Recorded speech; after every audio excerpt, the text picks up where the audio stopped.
Having so much fun, ain't it? Randall with 29. Warriors season ends. Wolves win. Let's take a listen to Anthony Edwards in the postgame. The most together team and the most mature team is a team that wins around this time. It's not about who get 30 points, who get the most shots, who get all the blame for winning the game, and it's not about none of that. It's about coming together as a team. Can we defend at a high level, and can we limit the other team to one shot? It doesn't really matter about offense. As long as we get good shots, and it don't matter who shoot it. So we did that tonight. The challenge we laid down to our guys from day one was quite simple. It was one question. Were you a Western Conference Finals team, or were you a team that just happened to make the Western Conference Finals? And there's only one way to prove that. Go out and do it again. And that was our mission all year. Well, and they answered that. The Timberwolves have now made back-to-back West Finals for the first time in their 34-year franchise history. They're now also 4 wins away from their first NBA Finals appearance in team history. All right, welcome in. I'm George Sedano in for Malika Andrews, joined by the Hall of Famer Mark Spears and 2 NBA champions, my man Kendrick Perkins, and home team over there, Udonis Haslem, here with us as well, out in New York. All right, so Minnesota took up that challenge from Coach Finch. They're back in the West Finals. UD, we'll start with you. What did they show you in this series? They showed me that they my favorite to win it all. Why can't they go for it all last year? Dallas caught lightning in the bottle at a number 5 seed. Why can't they do it this year with a number 6 seed? They have a superstar. They made a move that's working out for them. They have lengthy defenders on the wing. They have toughness with Julius Randle. They have a rim protector with Rudy Gobert. And let's just say one thing about Rudy Gobert. We're going to have to give him his flowers because there was times where you couldn't play Rudy Gobert in playoff series. He figured out a way to stay on the floor in his first series against the Lakers. He's figured out a way to stay on the floor in this series. They have the former six-man of the year in Nas Reed, so they can go small if they need to. This team literally has everything they want. The domination that they had over the Golden State Warriors, I didn't think with Steph being out, I didn't think that it would be dominated like that. But what I did know that they would win that series. So I think this team has it all, and they're my favorite to win it all. And I'll just say another thing. The team that has won 6 out of the last championships has been the team that sent Jimmy Butler home. Okay, look at that stat. Who needs stats and info group here? You got UD's info, okay? Now, Chris Finch earlier in this series challenged Anthony Edwards, right? In regards to his leadership, saying he needed to be the spark, the tone setter of this team. What did Anthony Edwards show you? Well, guess what? He didn't run from the challenge. He actually accepted the challenge, as he's been accepting challenges for the last 2 seasons. Oh. You know what I mean? Who has he sent home? The Kingslayer. He's been sending home everybody. Look at this list. KD, Booker. Check. Bill. Check. Jokic. Check. Murray. Check. Braun. Check. Luka. Check. Steph. Check. Sort of. He's part of the squad. Sort of. Butler, Draymond. Check. Bam. Who's next? Uh-oh. I keep hearing footsteps, baby, in the dark, in the dark. Hey, they hear them footsteps around the league of Anthony Edwards. They hear him because he coming. Who's next? Is it SGA again? Is it SGA who's going to win the MVP? Is it Jokic? Anthony Edwards is not satisfied. He been there before. This is old news.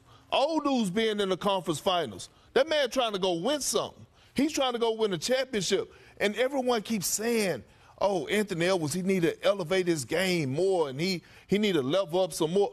Man, the man is playing some outstanding basketball as a floor general. Can we talk about how he's transitioned himself from just being a 2-guard scorer, right, to all of a sudden being basically the point guard. Right. He's seen every defense. The Lakers under 2-3 zone. They trapped him. They put Braun on him. They put Vanderbilt on him. All of a sudden we saw 1-3-1 zone out of the Golden State Warriors. They trapped him. Pajimski. They tried everybody. He made the right play, right decision, empowering his teammates. Julius Randle playing with confidence. Rudy Gobert playing with an edge. All of these guys are doing it at a high level, and it's because of Anthony Edwards. This man is on a damn mission right now. You mentioned Julius Randle. Let's take a look at Julius Randle, who has increased his regular season scoring average by over 5 points per game in the playoffs, as you can see here. Earlier this season, Julius Randle didn't feel like a perfect fit necessarily. Mark, what changed? What changed was during that time, injury time off. He had about most of February, the All-Star break. You got to remember, when he got traded there, it was right before camp. His wife was pregnant. Kid was about to start school, on and off the court. It was a struggle.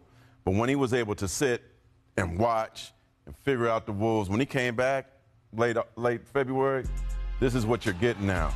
This is the Jaylen Brown of this year. This is the Scottie Pippen of the Timberwolves. This is somebody that could challenge Edwards, dare I say, for Finals MVP. 24, as you said. He's also playing on defensive end. LeBron was 10 of 27 shooting. Jimmy Butler missed 10, 11 shots against him. He's playing on both ends of the floor. You can see it in his actions. He's been incredible. Julius Randle is it. He's there. He's that guy. He's basically the Batman to Robin that the Warriors was talking about. Now the Timberwolves have that for sure. All right, let's talk about the Warriors here now. The Warriors are having their exit interviews as we speak. Here's Steph moments ago.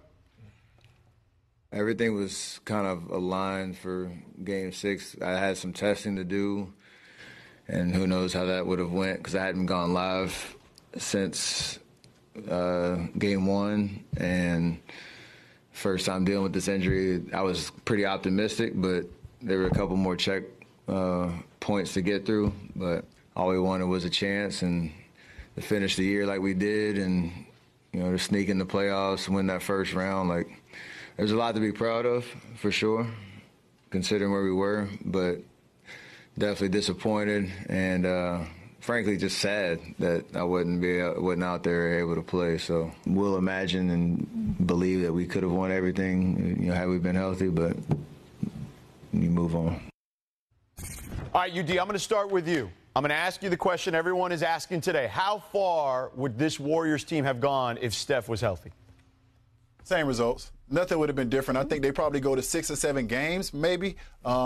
Steph was definitely balling before he got hurt. I think 13 points in that first quarter. But I don't think you could expect a Steph to go for 40 or 50 all 6 or 7 of those games. So I think you have the same results if Steph plays in that game. They need a center. They need more scoring. They just need a couple of different things. But it's the same result for me. I think they definitely go out to 6 or 7. Like Perk said, man, Anthony Edwards is on a mission, man. Them boys ain't slowing down, man. And they got one goal in mind, and that's the championship. Perk, let me ask you this. I thought UD brought up a good point about the center, something you know a lot about playing that position. This league has gotten bigger and more dynamic at those positions. Is he right? What do you think about the Warriors at that position? No, they definitely need a center, but Draymond Green, and since we're in Cali, where you at, homie?